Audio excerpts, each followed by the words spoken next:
Assalamualaikum guys, kembali lagi dalam channel Izzah Muhammad. Okay guys, hari ni aku just nak tunjuk sikit aku punya workstation area, punya workspace, aku punya bilik. So hari ni aku nak share dengan korang.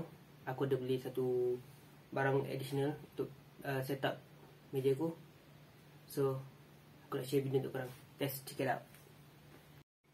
Okay gang, barang baru sampai. So let's unbox.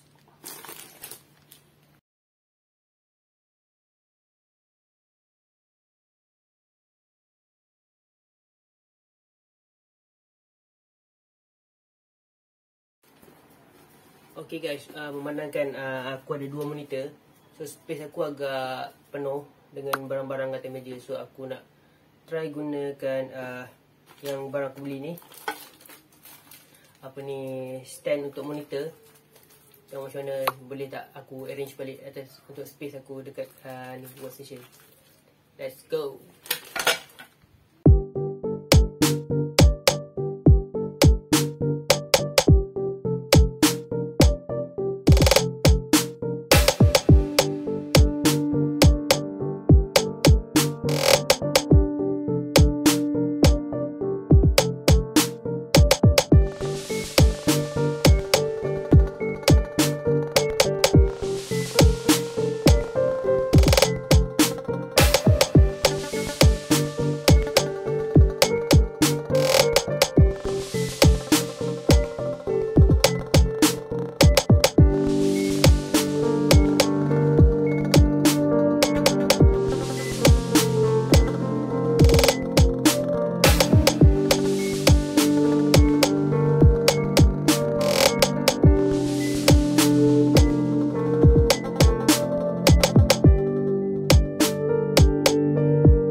Okay guys, kerja-kerja untuk pasang stand tu dah settle.